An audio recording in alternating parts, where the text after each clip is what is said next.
সীমান্তে গেল ২.৫ বছরে উদ্ধার হওয়া বিপুল পরিমাণ মাদক বিনষ্ট করছে বিজিবি। সেখান থেকে এই বিষয়ে আরো জানাতে আমাদের সঙ্গে যুক্ত হয়েছেন কাজল সরকার। কাজল, জানাবেন যে কি পরিমাণ মাদক ধ্বংস করা হয়েছে এবং নষ্ট করা মাদকদ্রব্যের আনুমানিক মূল্য কত?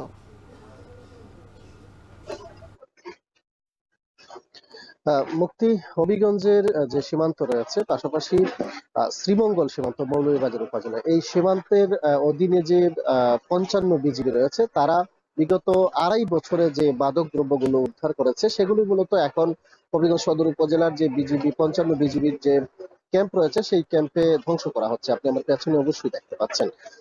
আজকে প্রায় ঘন্টাখানেক ধরে এসব মাদকদ্রব্য যে ধ্বংস করা সেটি শুরু করেছে বিজিবি।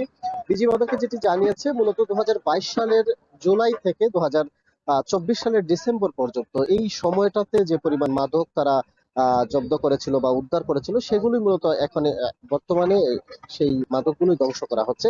যেখানে রয়েছে দেশি মদ, রয়েছে বিদেশি মদ, রয়েছে ফেন্সিডিল, রয়েছে ইয়াবা এবং গাঁজা সহ আরো বিভিন্ন ধরনের মাদক দ্রব্য সেগুলো রয়েছে। বিজিবি আরেকটি বিষয় যেটি বলছে যে এসব মাদক দ্রব্য ধ্বংসের পাশাপাশি তারা যারা আসলে এসব ব্যবসার সঙ্গে জড়িত রয়েছে তাদেরকে একটি বার্তা দিতে চান যে বিজিবি আরো কঠোর হবে, নিয়ন্ত্রণ করেন, তারা যেন দ্রুত আসলে নিজেদেরকে সংশোধন করে নেন এবং যারাই আসলে এই ব্যবসার সাথে জড়িত রয়েছেন তাদেরকে আইনের আওতায় এনে কঠোর শাস্তির ব্যবস্থাও করা হবে।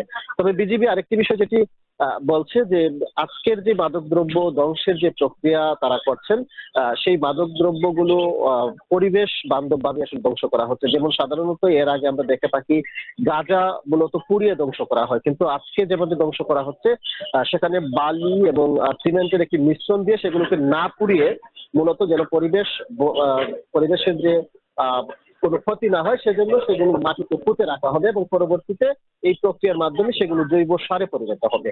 পাশাপাশি এই যে তরল যে মাদকগুলো রয়েছে সেগুলোর যে প্রক্রিয়া সেটিও আসলে পরিবেশগতভাবে আসলে সম্পন্ন করা হচ্ছে।